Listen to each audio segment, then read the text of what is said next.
Hello and welcome to my channel.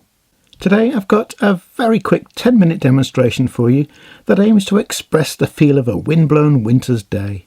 The exercise is very easy to paint and is ideal for both beginners and more experienced watercolour painters. Before I start the painting, I'd like to quickly mention my Patreon group, which has over 175 demonstration tutorials like this one, all with vocal narration. The images on the screen now show just a few of the watercolours you can find demonstrated there. If you would like to find out more about my Patreon, please click on the link in the video description below for further details. As I mentioned before, the aim of this demonstration is to convey the feel of a windblown winter landscape, and we're going to do this by including lots of lines and marks which flow from the right hand side of the painting to the left, moving the viewer's eye across the surface of the paper. In addition to this, I'm also going to introduce several floating shapes which give the impression of leaves flying through the air. I have a small A6 sketch and painted sketch to guide the painting, however most of the watercolour will be improvised as I paint. My palette for the painting contains 5 colours: Ultramarine, Raw Sienna, Burnt Sienna, Alizarin Crimson and Burnt Umber. I'm going to be painting on a piece of Fabriano Artistico Extra White 140lb knot, which is roughly 28 by 18 centimetres in size.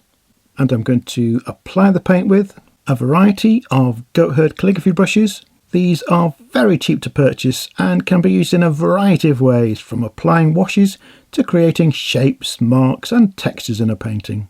I'm also going to use today a sword liner, a hard pencil and a wax candle to apply a few marks of resist. I'm going to start with a soft pencil, and I'm just going to draw a few lines onto the surface to position where the tree is going to be placed on the right hand side and where the line of undergrowth is going to be positioned as well. There's very little drawing required for this painting. Picking up now a piece of wax candle, and I'm going to use this wax to apply 1 or 2 lines of resist, all angles, moving from the right hand side of the paper to the left. Picking up a calligraphy brush now and splashing on some clean water across the surface, leaving little bits of dry white paper here and there, particularly towards the bottom of the painting as I do this. Just getting the surface of the paper wet. Picking up a little bit of raw sienna onto my brush and dropping that onto the wet surface. Adding a little bit of alizarin into that as well to create a slightly warmer orange colour. Very loose with these marks. As we're working wet into wet here, the saturation and the tone of these colours will dry back a little bit as the painting dries. Tilting my board as well to help these colours blend and mix on the surface of the paper, and allowing the colours to dribble as well down into the foreground, creating some lovely expressive marks. Creating a purple now. This is Ultramarine mixed with a little bit of Alizarin Crimson, and splashing this into the top left hand corner of the painting.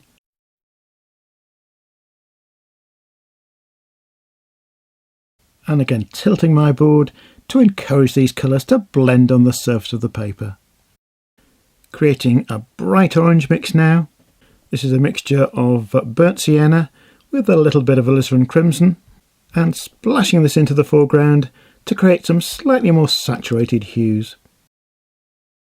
Adding some further purple into the foreground, again made with the ultramarine mixed with a little bit of alizarin, and again tilting my board to encourage all of these colours to blend on the surface. As you can see, all of these marks and these patches of colour that I'm applying are flowing from the right hand side of the paper towards the left, which will really help to give a feeling of movement and energy to the painting. Getting a little bit of raw sienna onto a brush now, and just flicking a few marks into the sky area while it's still wet. Little bits of leaves into the top of the painting there, and I want these to be slightly wet into wet so they're not too sharply defined. Trying to be quite random with where I place these. And using a sponge to remove a little bit of pigment from the centre of the painting there, just to bring back a little bit of light. Picking up a sword liner brush and creating quite a dark mix now. This is ultramarine mixed with a bit of burnt sienna and a little bit of burnt umber as well. This is going to create a very dark colour grey, and the paint here is very thick as well, with virtually no water added to it. And I'm going to use this to begin to introduce one or two branches at the top of the tree, very loosely applied with my sword liner. And again, all of these marks are angling from the right hand side of the paper towards the left, and these lines of branches will help to guide the viewer's eye across the surface of the paper, generating a feeling of movement within the painting. Applying a few strokes of this mix into the foreground as well, adding touches of alizarin to the mix to create a very deep red colour. Switching brushes to my calligraphy brush again and creating a deep purple red colour. This is Ultramarine, Alizarin Crimson and a little bit of burnt sienna as well. Very deep burgundy colour. Little bits of burnt umber going in there as well. And I'm going to add this mix into the foreground, wet into wet, giving a little bit of tonal strength to the foreground, and also creating a contrast with the light background and a feeling of depth in the painting as well. Giving my brush a clean and applying a little bit of neat burnt sienna, very bright orange colour, splashed into the foreground, again giving a little bit of tonal strength to the foreground.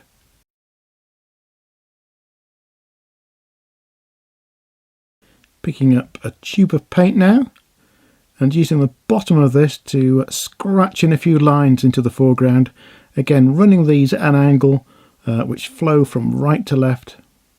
These scratch lines will create little divots into the surface of the paper which will fill with pigment and create some very subtle lines. Back with my sword liner, applying a few further marks into the foreground, little bits of seed heads in the grasses, few lines in there as well,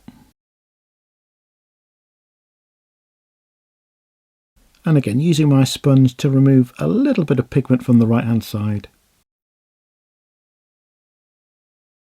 Back with that extremely dark grey that we created with the ultramarine, burnt umber and a little bit of alizarin.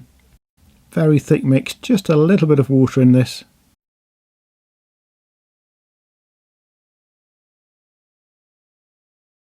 And I'm going to use this to begin to create the tree on the right hand side. Just a few marks to indicate the trunk of the tree.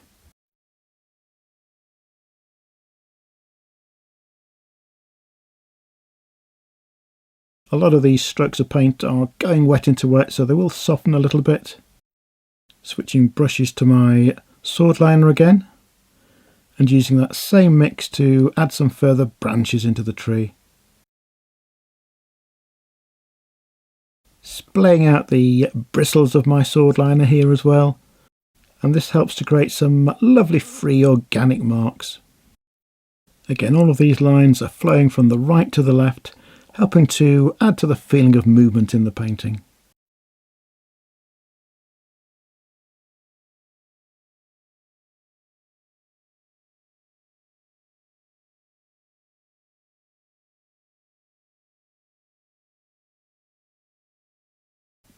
Adding further lines into the foreground with this mix.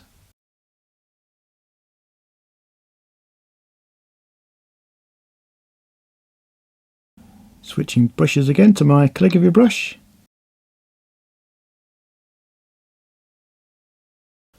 And using that dark mix to create a few further leaves flying through the air.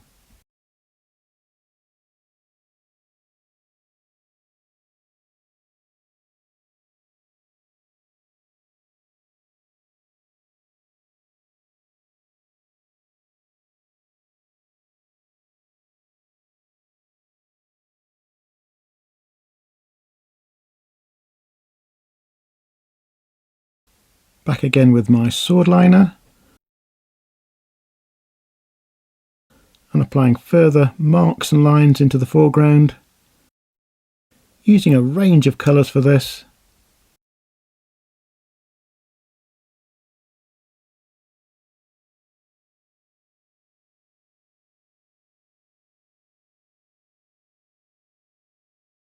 Picking up a hard pencil now, I think this is a 2B, dipping this into some paint and scratching a few lines into the foreground, again flowing from right to left.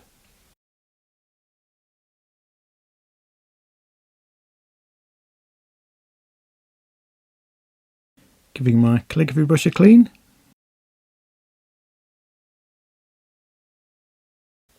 And making quite a bright orange mix. This is Alizarin Crimson mixed with a little bit of burnt sienna.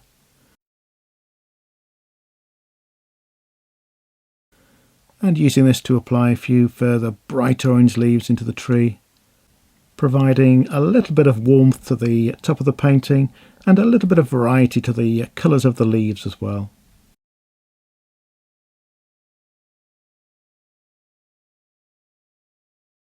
Again, I'm trying to be quite random with where I place these. And using that same bright orange mix to apply a little bit of splatter just to the left hand side of the tree. A little bit of texture in the foreground. A little bit of variety to the mark as well. A few further fine branches into the top of the tree, using the very tip of my sword liner for this.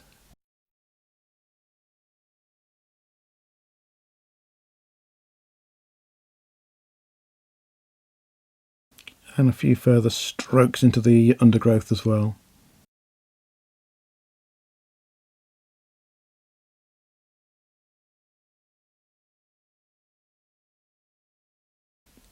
I've left the painting to dry completely, and I'm going to finish it off by adding a few further lines into the foreground, this time wet onto dry, so these lines are going to be much sharper and they'll provide a little bit of contrast with the wet into wet marks that we created at the beginning of the painting. Using that very dark colour grey for this, just enough water added to the paint so I can get a nice clean mark. And again, these marks are flowing from right to left, providing further energy and movement to the design. Try not to apply too many of these wet on dry marks or you'll lose the freshness in the painting.